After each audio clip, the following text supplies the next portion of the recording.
Hey everyone, welcome to our February pickups video. So, it hasn't been February for very long, but we managed to find quite a bit of stuff. I think more so than we did in January.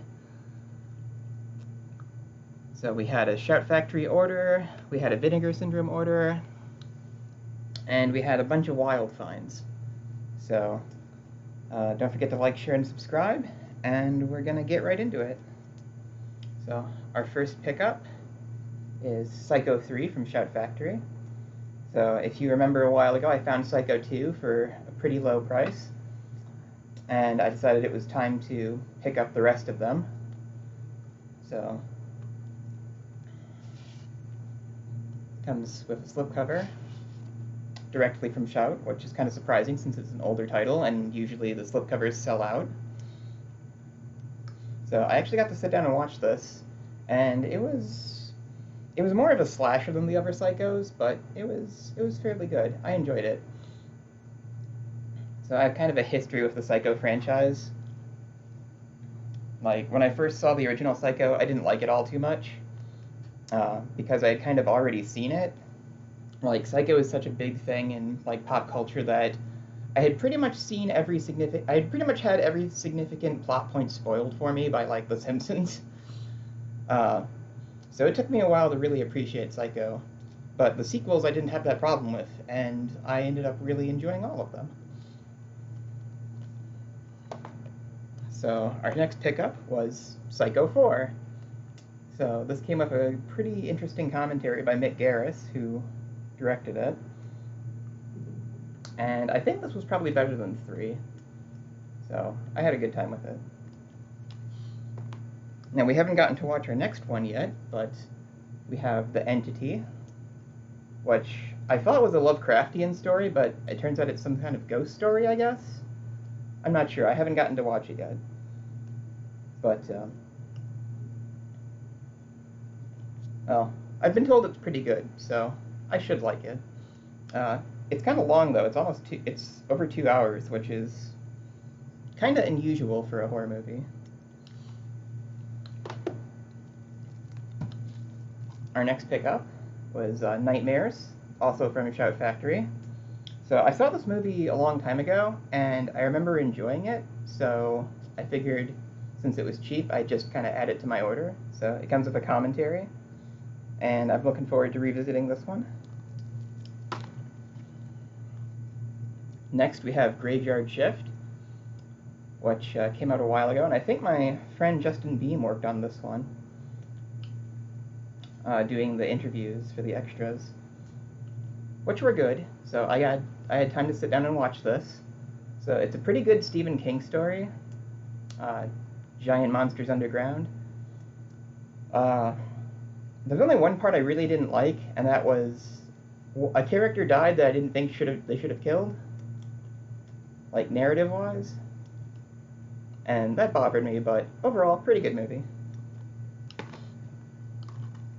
Then we have one of my favorite movies, Cue the Winged Serpent, which I had been meaning to pick up for a long time, and the opportunity just never presented itself.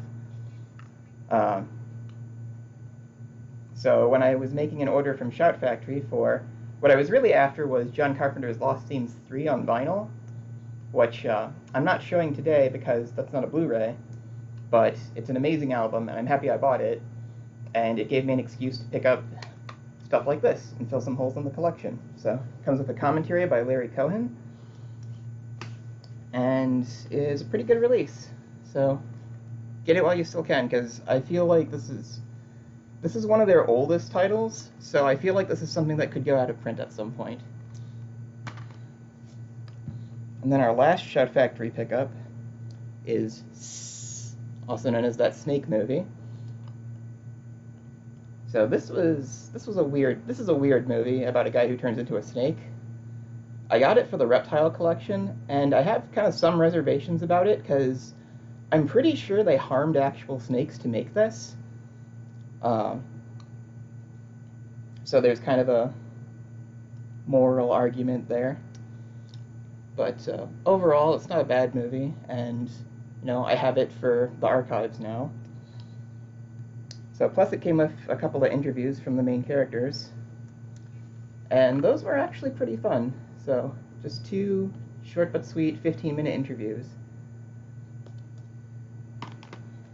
Now, moving away from Shout Factory, this was a used find, Possessor by Brandon Cronenberg. So a lot of people said that this was the scariest movie they saw in 2020, and, well, they hyped it up a lot, and while it was good, I don't know if I'd say it was the best horror movie of 2020, because 2020 had a lot of really good stuff come out. Like, we saw The Invisible Man, Color Out of Space, Underwater.